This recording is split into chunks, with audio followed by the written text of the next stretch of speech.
The Illuminate Arts and Faith Conference in Chattanooga, Tennessee wants to help you find your tribe. Do you get way too excited about quoting Wendell Berry or C.S. Lewis in conversations with coworkers? Does your Spotify playlist include hymns, a little jazz, and a whole lot of Andrew Peterson? Join your tribe at Illuminate March 31 and April 1 for education and inspiration from speakers Russ Ramsey, Douglas McKelvey, John Hendricks, and others. Find a complete list of session topics and ticket information at southern.edu/illuminate. In 2024, I set out to meet as many poets as I could and spend an hour with each one. I got more than I bargained for, more insight, more clarity, more hope. It's proved to be one of the richest highlights of my life. 17 writers, 17 deeply human conversations that made me sit up and pay attention. Franz Kafka once said, if the book we're reading doesn't wake us up with a blow to the head, what are we reading for? A book must be the axe for the frozen sea within us. And that's what I hope this new book will do. I hope it wakes us up, my friends. I hope these conversations will be the catalyst for something to be reawakened, re-enchanted, and reinvigorated. It's called An Axe for the Frozen Sea, Conversations with Poets About What Matters Most. I'm Ben Palpin, and I hope you'll come and listen in as I spend a little time with poets like Lucy Shaw, Malcolm Guite, Dana Gioia, and Lee Young Lee. Pull up a chair at the table as we dig into what it means to write well and to live well. An Axe for the Frozen Sea is now available from Rabbit Room Press. Visit the store at rabbitroom.com, or better yet, ask about it at your favorite bookseller. The eagle was the messenger, but the turkey was the provider, the sort of incarnation of deity. So, yes, the wild turkey is important because we think of Thanksgiving. That's what's happening this week. And the first Thanksgiving, you kind of have this idea that there's a turkey, everybody's around a turkey.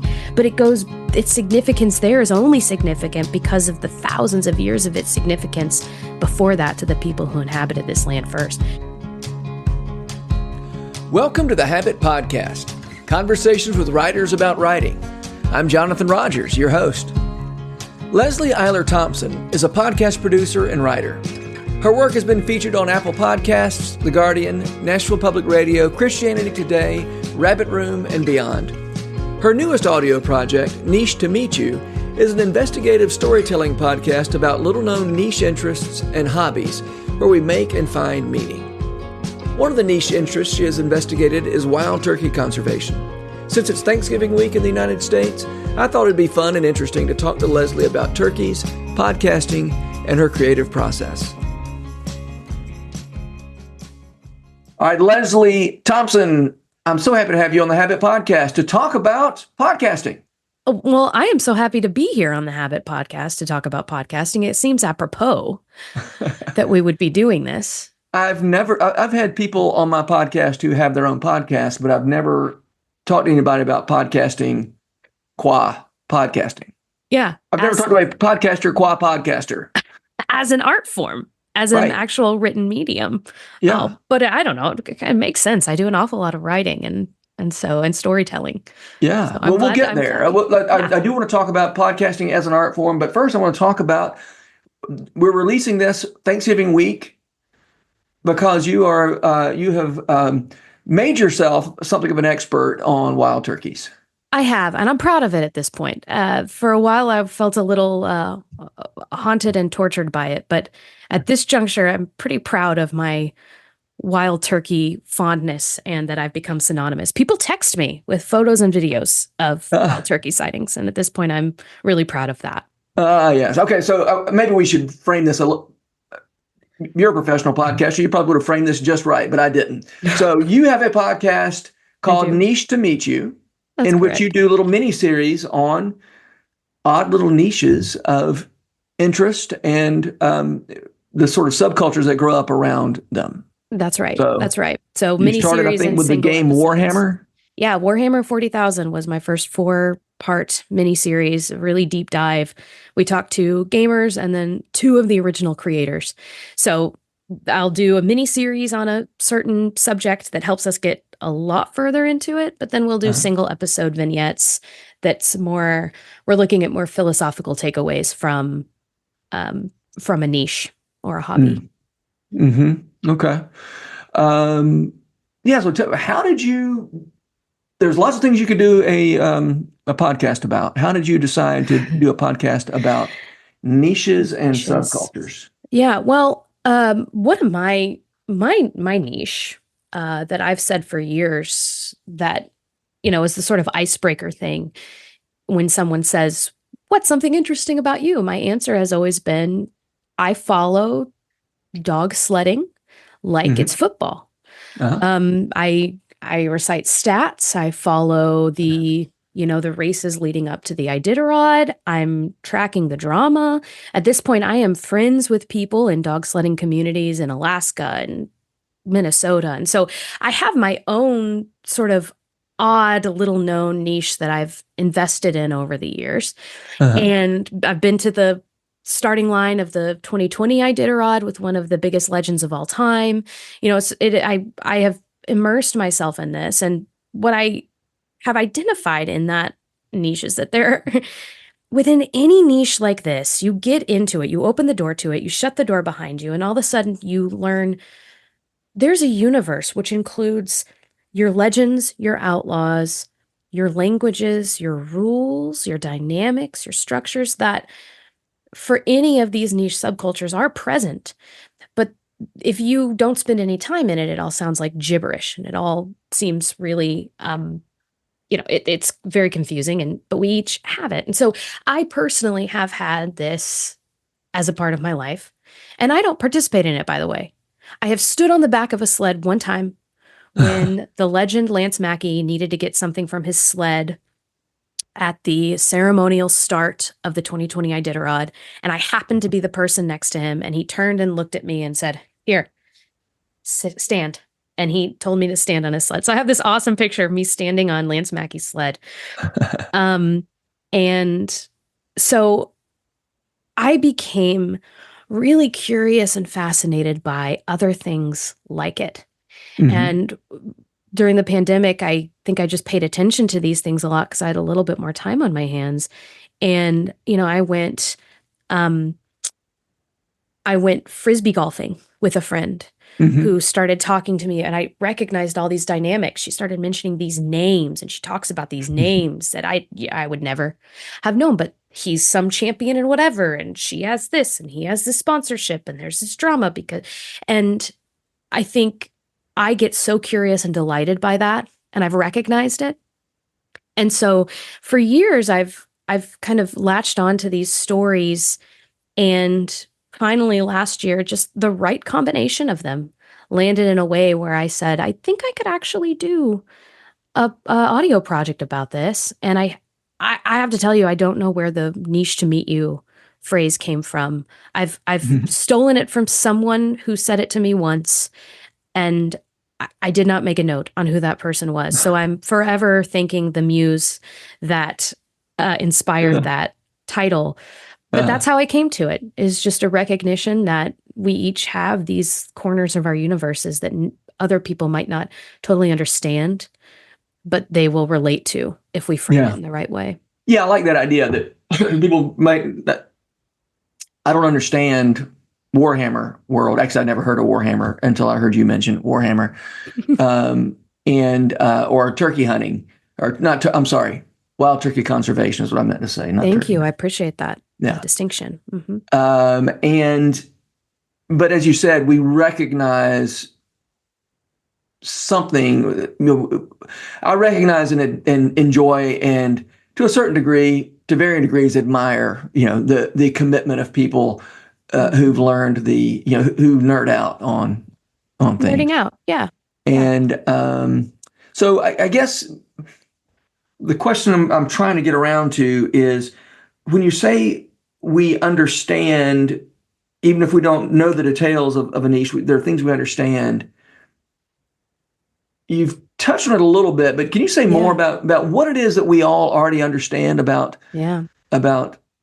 subcultures and niche cultures and nerdiness? Well, in my thesis episode, I I start from the premise that the Surgeon General, the U.S. Surgeon General, at this point, I feel like everybody's talking about it, but maybe it's just because I heard it once and now I'm hearing it everywhere. But in 2022, tail end of 2022, the Surgeon General announces we are actually in a loneliness epidemic. It was worse before the pandemic, and it is causing immense problems for our physical well-being. People are dying younger. We have a lot of things from loneliness and isolation. And so the Surgeon General began this sort of push for people to be more social, to spend more time together. It's been a massive campaign. And in my reading that campaign, I tried to do the Malcolm Gladwell thing. He says he spends a lot of time in scientific studies. Now, the difference between me and Malcolm Gladwell, of which there are many, but one of them is that he actually probably understands these studies. But I tried, I really tried. And so I went to the footnotes of this campaign and I looked at different studies. And what I noticed among them was a lot of them would talk about leisure activities or hobbies being a sort of antidote to this physical problem we have with being lonely and isolated. And, it makes sense at a practical level. When you're involved in something like a niche culture, you have, in terms of loneliness, you have accountability. People are expecting you to be there. And if you're not there, they might actually follow up with you and figure out why. So, there's a little bit of like you're invested in it. So not just for you, but for others, there's an investment to the community. But you're also, you're building up skills and craft in some instances and challenging yourself and finding joy in these sorts of things and belonging. And so I shouldn't say all of us, I think a great many of us, maybe there are some people that are looking for that who don't have it, but I think we all have niche interests or things that you take delight in, even if it's, I am not this person, but I have a dear friend who should know better, but she's very into The Bachelor. And I tried it once in college and I couldn't get past an episode, but there are forums and Facebook groups and Reddit threads. And so we all have this idea of belonging in something that maybe we all know about, but the outside world doesn't. And I think there's a galvanizing thing that happens there. Do you have anything to say about the difference, though, between forums and Reddit threads on the one hand and things that you actually do in the world? Yeah, I think that tension that I do run into all the time when I'm trying to tell these stories is we've got this tension of community and realness and then virtual and passivity that maybe looks like community and realness and in the real world. And I think either one of those things going to an extreme can be unhealthy and unuseful. I do think there's a tension in the world we live in. There's a balance of those two things that I think need to be held in tension. But the truth is, like in the case of Warhammer 40,000, the online component is actually super important. When they come out with a new edition, this new edition, the 10th edition that came out earlier this year, they changed some things about the game that you actually had to go online or had the opportunity to go online and utilize that part of it. And also spreading information. In fact, a lot of that miniseries, I talked about Henry Cavill and how Amazon has actually appointed Henry Cavill as executive producer of a new film series around 40,000. That was sort of like the relevance piece that I brought to like, why am I talking about this now? And since the release, there is now people are talking online about how it's not going well and how it's probably not going to actually come to fruition. But the online piece is actually a very important part of that real niche. So I think there is a balance that we have to strike and in order to be healthy.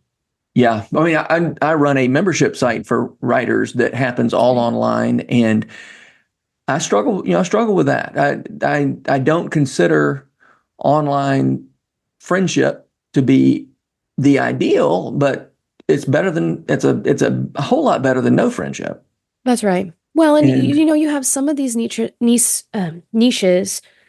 that are very isolating. I did a vignette, which is a single episode, but I strung together a few different niches, one of which was Rubik's cubing. Okay. Which the actual act of cubing, speed cubing, is extremely, you can't do that with a bunch of people. You have your pad, you have your cube, you do it, you keep doing it, you do it for hours and hours and hours and hours and hours. And that's why these young kids are doing it, because that's all they do on a Saturday. Yeah. But you go to competitions, right? So there's this mini level thing of the initial interaction. And even Warhammer 40K, you have people who are painting the models, but then they take those models and go elsewhere. So there are many different hues to a hobby or a niche in terms of community involvement. Yeah. As I was listening to your wild turkey episodes, I was realizing the extent to which, and maybe you said this, I can't remember if you said it or if I just thought it, the extent to which all these stories are love stories. These subculture story, these are people who you've been talking about delight. I mean, the fact that people are delighting, and that delight is forming community. And so I love my thing that I love, and then that also brings me into a connection with other people.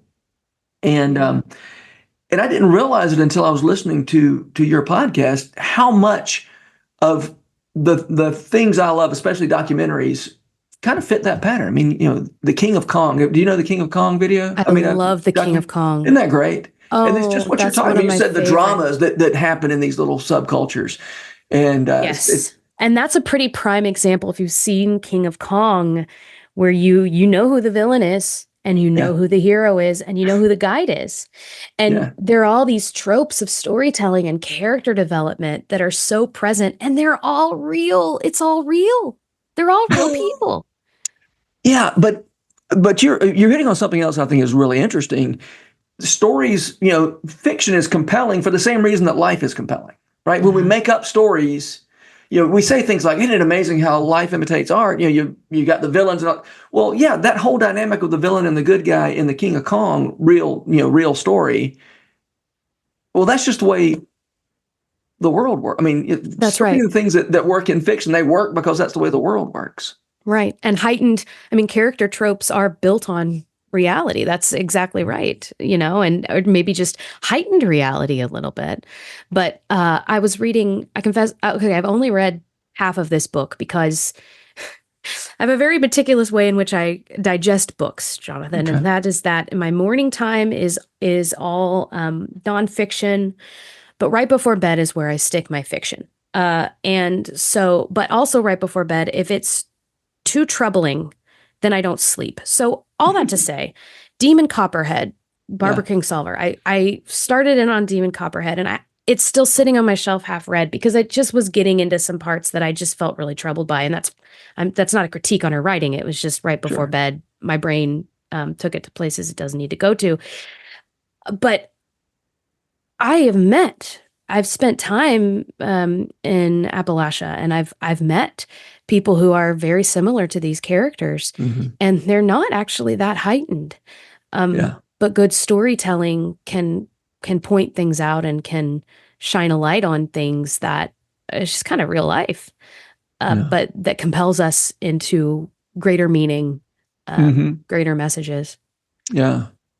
All right. I want to get into the art of podcasting, but the whole reason we're doing it this week is we were going to talk about turkeys. So before we get into podcasting as an art form, we got to justify our behavior by talking about turkeys.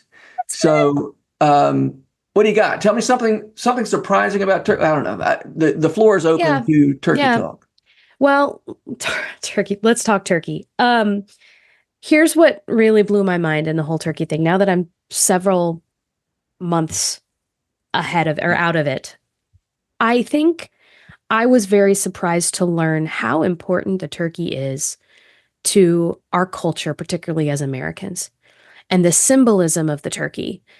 The first thing people always tell you is, well, Benjamin Franklin always wanted the national bird to be a wild turkey. And that's kind of a myth. I talked to a turkey historian who said there was a letter in which Ben Franklin said to his daughter, it kind of makes more sense. The turkey would be a better national bird because it's everywhere. The eagle isn't very many places. It can't live in many places. The wild turkey's extremely adaptable, lives from sea to shining sea, but he didn't say, like, it's not like he had a petition. He didn't have a campaign for. That's right. That's right. So, but all that to say is the turkey has been an animal, a central animal to this land before the white people came over. I mean, I talked to an episode 3 of the miniseries is centered around a woman named Mary, who's a part of the Pueblo Nation, and she talks about the importance of that bird. She's an archaeologist, and they found sites where the bird was domesticated, and there are all these uses of the bird that doesn't have to do with eating them. In fact, she was finding that they didn't actually eat them in that area until there was a really big, there was a drought that came through the Mesa Verde Basin. Really? And that's when they started eating them. Right. Turkeys eat insects in your garden. They can be very aggressive and loyal. So if they've kind of considered you their people and you've got a predator, they can scare them off. They can be kind of scary. And anybody who's had them in their neighborhood and attacks their car will tell you that. Their feathers, here's the amazing thing. Here's the number one thing I would say that I learned about turkeys that blew my mind. They are the only bird species that when you pull a feather out, they don't bleed. And they will regenerate that feather in 3 days' time. Really? Yeah. Those are very impressive feathers to be growing in 3 days. And extremely practical. The thing that turned Mary on to all of this was she started finding turkey feather blankets. She found the bodies, the remains of infants wrapped in turkey feather blankets. Really? So this is what clued her in to go, what's the deal with, why is the turkey so precious that they would wrap this precious creature in it? And the turkey was just a sign of provision. The eagle for the native people, according to her, her population of indigenous peoples, the eagle was the messenger, but the turkey was the provider, the sort of incarnation of deity, where the feathers were provided, there was protection, there was practical help with insects in the garden. So yes, the wild turkey is important because we think of Thanksgiving. That's what's happening this week. And the first Thanksgiving, you kind of have this idea that there's a turkey, everybody's around a turkey, but its significance there is only significant because of the thousands of years of its significance before that to the people who inhabited this land first. So the turkey as a unifying figure was so surprising to me. Yeah. We were talking before we started recording. I remember very, very much when I was growing up, it was so rare to see a wild turkey. And it was so exciting. First time I saw a turkey, I was way into my teenage years before I ever saw or heard a turkey in the wild. And it was so exciting. And now, of course, my neighborhood is just full of them. And well, you have a man by the name of Aldo Leopold to thank for that, in my estimation. And that's sort of what I tell in this story is it's actually extremely important that the indigenous peoples have this relationship to the bird because it's the only reason we see the bird today. It was on the verge of extinction in the early 1900s from hunting, and a series of things happened, and I'm not going to give it away, but a series of things occurred that led to Jonathan Rogers now seeing them in his neighborhood. Yep. We have, it's either 2 flocks of about 24 turkeys, or it's a very mobile flock because I see them in 2 different parts of the neighborhood. And it may be that they may be wandering around together, but I like to think of the rival gangs that control their own turf and that. That's right. I do too. I like to do a little West Side Story reenactments. That would be great.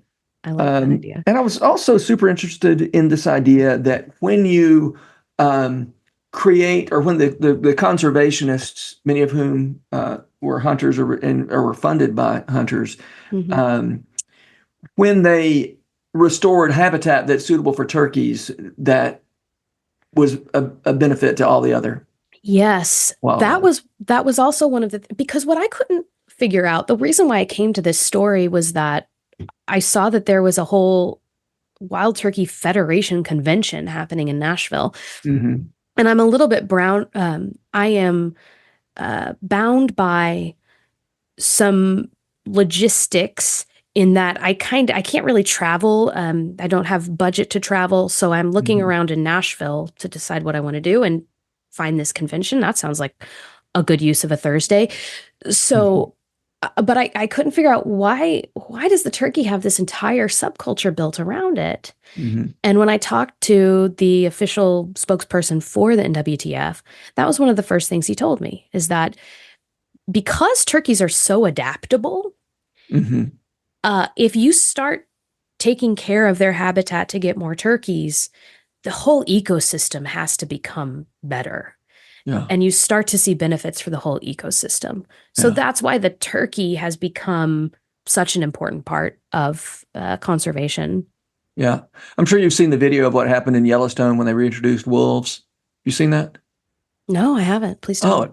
it's amazing. It's like when they reintroduced wolves, now I don't know, now there weren't quite so many elk because the wolves ate some elk, or the elk were more cautious than they used to be. And so Yeah. some vegetation grew differently, and then that affected the way the beavers conducted themselves. And then the whole, because the beavers. I've never thought about beavers conducting themselves, but of course Beavers they have do, don't conduct. they? They Yeah. certainly do. Okay. And Yeah. so in the end, the whole river, ran differently as a result of them Yes. introducing wolves. I need to put the link to that video in the show notes, because Yeah, it's I'd love to really see it. amazing. But I thought about that when the scientist was talking about, the biologist was talking about what turkeys mean to the environment. And they're also, the turkeys are the right size that people are interested in turkeys, right? They're kind of a charismatic. I don't know if they count as charismatic megafauna, but they're in the neighborhood. And Well, yeah, they're bigger than like a turkey vulture, or they're kind of like because turkey vultures too, you kind of go, oh, what's that thing? Yeah. They're the what's that thing size. Also really important to the sort of Yes. ecosystem. Yes, weird, so weird. Mm-hmm. The vultures are the strangest when they bring their wings out and then they just stand. Yeah. It's a very strange. I don't want to be near one when it does that. But yeah, there's that size of bird, and they also look they look antiquated, and they look like dinosaurs almost. Yeah. Yeah. They're crazy things. Yeah. I love turkeys. I'm so glad that they've come back. It's remarkable. It is a remarkable story, their comeback. And so I'm glad you told it. Okay, let's talk about podcasting, shall we? Would love to. You tell me about why you decided to tell these stories in podcast form instead of in the kind of in a written form that people would have to read with their eyeballs. Yeah. Fun fact, this project was actually the initial iteration that I dreamed up. Gosh, I think I took myself on a little retreat in spring of 2023, and I had decided this project would be a Substack project. And the miniseries, what became known as miniseries, would become posts with paid content that would have audio, a component for a paid advertiser. But as I talked to people, what I came to realize was that the audio and hearing these voices and hearing the timbre of the voices and hearing the cracks in the voices and the accents or the pacing of different voices, that was it. That was the important part of this storytelling, the humanizing, being able to hear that. And so I just started shifting back to podcasting. In high school, I had a PC at home, so I would use Windows Movie Maker. Okay. We also had dial-up internet. Yeah. And so the extent to my movie making abilities at home was making something on my digital camera and then putting, somehow connecting it to the computer and blah, blah, blah, blah. We didn't have a lot of tech. We weren't high tech at home, but at school, they had the Mac with iMovie, and took a broadcasting class. And I just sort of naturally, I didn't know what it was. I couldn't even articulated this probably only in the last 5 years have I realized this, but I fell in love with multimedia creation. And anytime I could get my hands on a Mac, I'd open up GarageBand and start fiddling around with the loops. And it was never just one form of media. I have a music degree, but I've never fully felt like music is the end all be all of my creativity. I've always wanted to utilize more mediums to do that. Mm-hmm. And my emphasis is in music technology. So that's where I learned DAWs and the manipulation of audio and the crafting of audio. But all throughout that time, I was writing for different in different ways. You know, a large part of that time was more marketing writing, but always sort of journaling, writing in a sort of nonfiction way. And all of it comes together in podcasting. It's a medium where all of those things can come together. Yeah. And you are, this is not a primarily interview. It's not like what I'm doing, which is just kind of let the other person do all the talk, talk smart. And you're actually writing, you're doing a lot of scripting. That's right. So tell me about that process. Yeah. So it's a very, the original ones who were doing this are radio, This American Life. And it's a very NPR approach. Radiolab's another big one that approaches their work like this. My approach and the way in which I go about it is I would have a conversation like this, basically for research purposes. I mean, it's journalism where I'm researching something, I'm studying something, and then I take all that tape back and I see what I discover, and I look for themes, and I have bounds by which I try to stick that aren't hard and fast. I can move those boundaries around, but it's starting from a certain framework. I know a skeleton of what I'm looking for, and so I'm finding those things in the conversations, and then I write narration around it, and I sort of am the guide that takes listeners through this niche. And through and around it and point things out. I'm a bit of a tour guide, but the style of the show is very narrative, but it's pieced together with the actual audio from these conversations. So if you do listen to podcasts like Radiolab, like This American Life, Dolly Parton's America, I think was probably the single work that I digested most quickly in a single amount of time because of the pandemic, that became a very foundational piece that I put all of my, that's where I kind of approach things. If we're looking at a piece of work that a lot of people would know that is similar to the style of what I'm doing, it would be that one. Yeah, that's Latif Nasser did that? Jad Abumrad. Abumrad, a Nashville boy. I know. Now he is. Yes. I guess he was born and raised. He grew up, spent some time away. Now he's back. I didn't know he was back. I didn't know. He's back. He started a media studies program at Vanderbilt. Okay. Nobody tells me anything. Thank you. Surprise. Okay. So you said that you have boundaries, and then those, you let yourself be a little flexible. Can you tell me what you mean by that? What kind of boundaries are you talking about?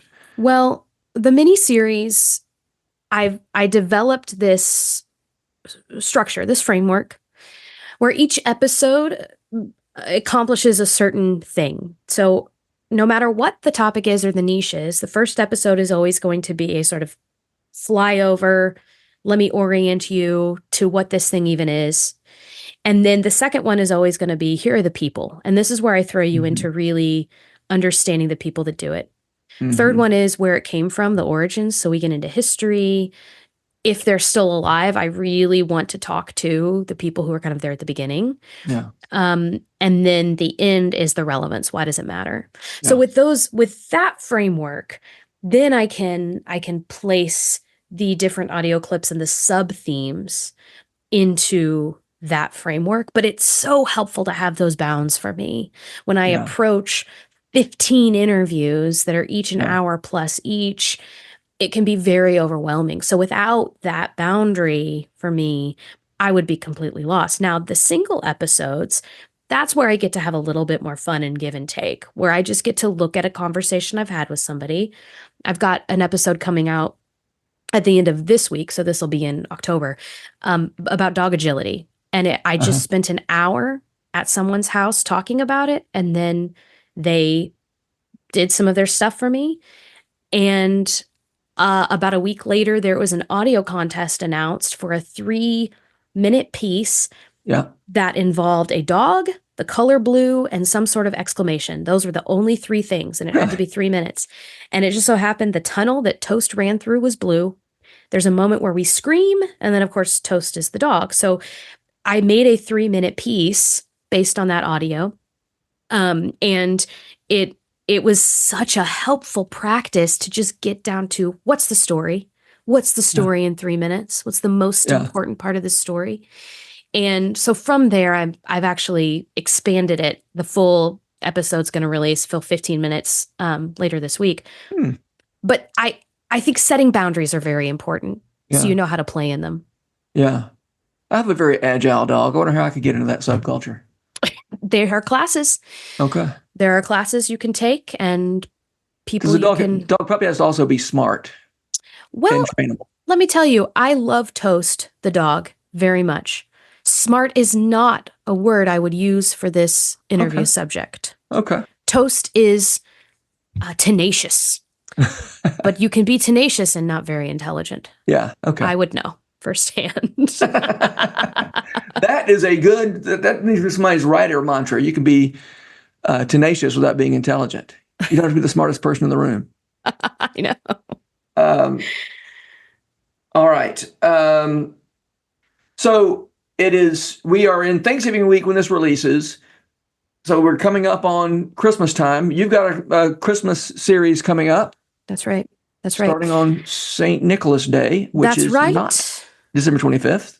Nope. It's December 6th. December 6th. The feast day of St. Nicholas is December the 6th. That happens to be a Friday. I like to release our miniseries on Fridays. So that will be the day that the Santa Project comes out. So when this airs, it will be done, which is kind of crazy because we are literally recording this on the first full writing day that I've set aside for this project. So I have yet to know actually what it will become. So it's kind of fun to talk to ourselves in the future and say that it will happen. And this one thing I love about nonfiction is the fact that you can't know what you're talking about before you start. You have to wade in. And I know it's tempting to say, here's to interview people in such a way that you are getting what you're expecting to get. That's right. The approach of coming at it open and saying, whatever comes out of this, I can figure that out later. Sounds like maybe that's in the process you're in right now. That's right. In the past, when you and I are talking. That's right. It will be clear in the present when this actually releases to listeners. Well, the interesting dynamic with something like this is that, for example, with turkeys, I was a week out from needing to deliver to mastering, which means I was about 2 weeks out from release. And I'm writing the 4th episode, and I went, I need someone to talk about this thing.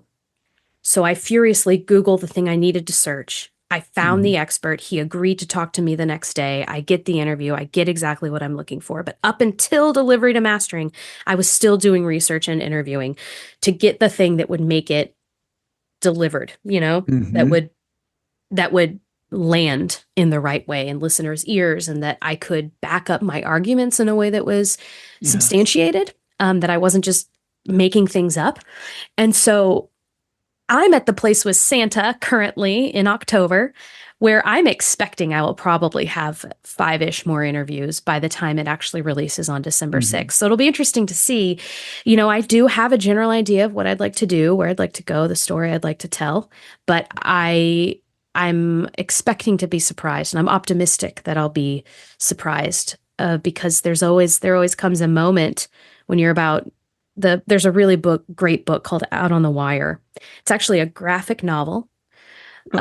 She interviews an Ira Glass and this reporter, whose name I can't remember at the moment, are your sort of characters that go throughout the book. But she interviews Freakonomics, Planet Money, This American Life, to figure out their process.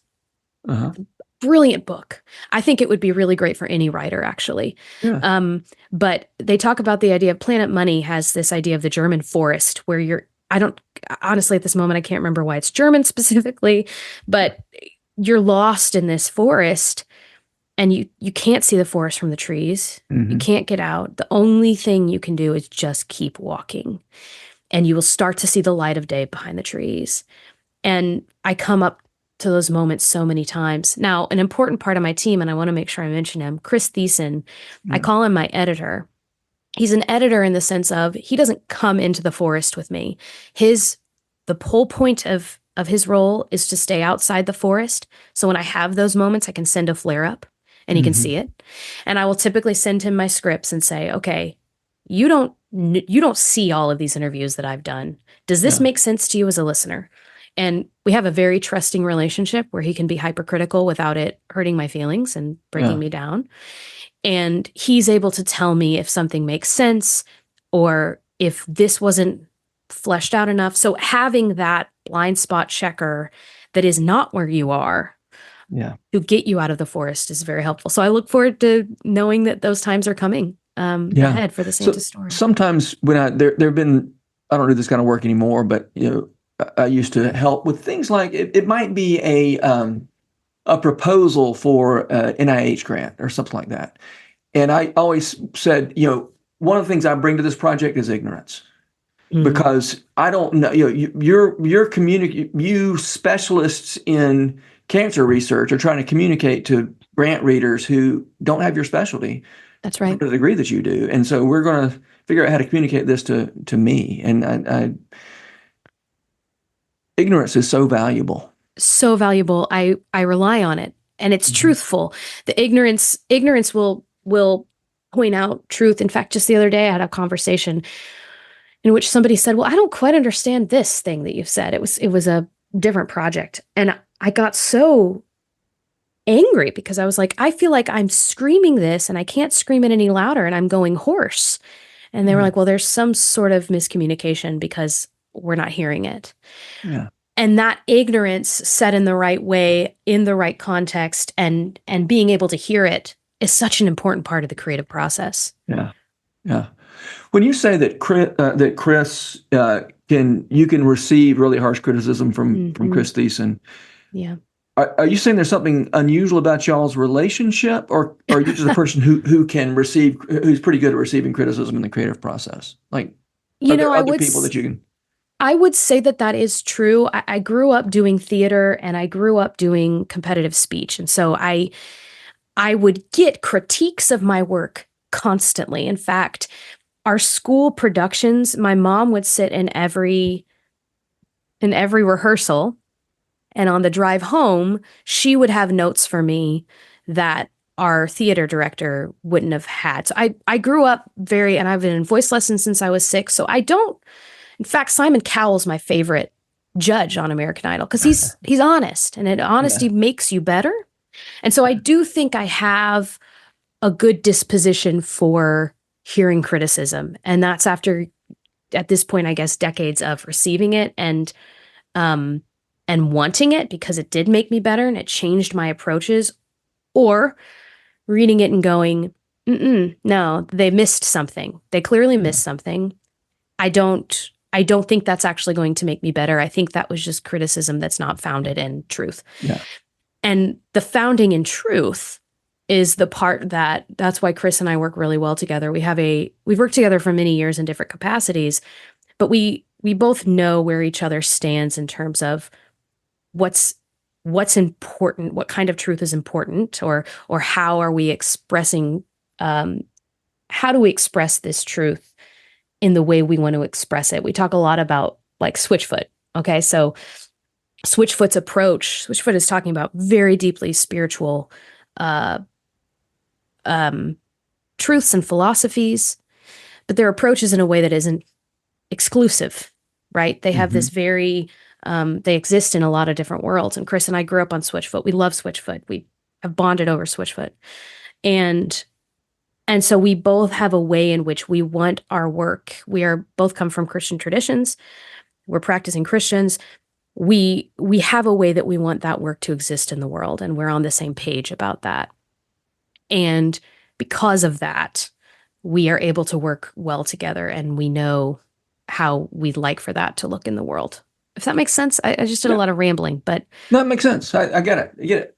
There's part of the trust comes from a deeper agreement about how the world works. That's exactly right. A deeper agreement about how the world works and how we have chosen to operate in it. Yeah. And we know that for each other very well. Yeah. All right. We got to wrap this thing up. So we've gone over my I have boundaries too, Leslie, and sometimes sometimes I violate those boundaries. We've got so much to talk about that we've gone over my self-appointed 40-minute boundary. 40 minutes. Oh gosh, we've gone so far. I'm sorry. Yeah. We're at 43 minutes at the moment. Oh, are we? Okay. All right. But I still want to know, tell me about some books that I always ask, who are the writers that make you want to write? We can I love that. Give me that recommendation again that you mentioned before, the graphic novel Out on the Wire. Out on the Wire. Out on the Wire. Out on the Wire. Yes. Out on the Wire. You'll have to look and see who wrote that, because it's down on another bookshelf at the moment. Okay. There are the pretty classic ones that everybody goes to. Anne Lamott, Bird by Bird, was one of those books that just sort of changed my life. On Writing, the Zinsser book. Yep. I read On Writing for the second time when I started embarking on the Warhammer series. And it became my sort of framework for how do I approach this writing. Let's see. Give me a book about, do you have books about subcultures that you like? Ooh. While you're thinking, I'm going to tell mine. Yeah, go ahead. I'm setting myself up to answer my own question. We've got, I love The Orchid Thief by Susan Orlean, about orchid collectors. And I love Tony Horowitz's book, Confederates in the Attic, in which he tours Civil War battlefields around. He's trying to hit all the Civil War battlefields in a year or something like that, and has some interesting conversations with a subculture, with actually 2 or 3 different subcultures. Yeah. There's a book I read called Looking for Alaska. Peter Jenkins, who did Walk Across America. All right. He did a similar treatment to Alaska. And I read that in preparation for going to Alaska for the 2020 Iditarod. And there are what's fun is that I've met several of the people he talks about in that book now. Really? And I've been to one of the bars that has so I've made real the places that he painted a picture of in my head. And I've made it I've made it a photo instead. But, even though that's not a single necessarily subculture, it is indicative of a lot of subcultures that are all very close together. I mean, the fishing people know the dog sledding people. And so Looking for Alaska was sort of one of those books for me that I got to go deep into a thing I was very unfamiliar with at that point. So that's what I'll say. That'll be my answer. Excellent. All right. Hey, thanks for being here, Leslie. It's been so fun. Thank you for having me. What a joy. Thanks. And happy Thanksgiving, everybody. Yeah, happy Thanksgiving. And soon, Merry Christmas. That's right. Happy Christmas. Advent. That's right. And so we're going to get some Santa Claus content from you very soon. I'm looking forward to it. You sure will.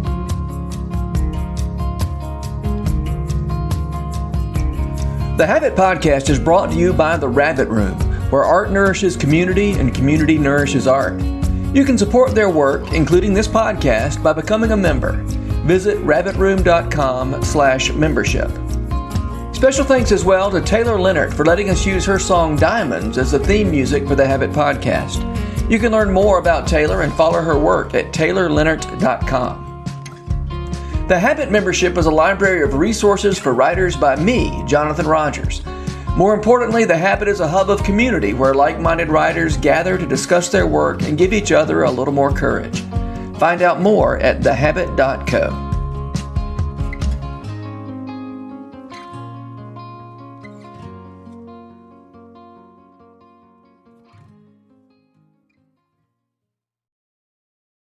If you've enjoyed this podcast episode, consider joining the Rabbit Room membership.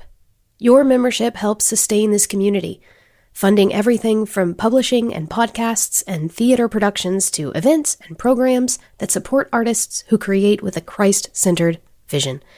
We'd love to have you on board. Learn more at rabbitroom.com/member.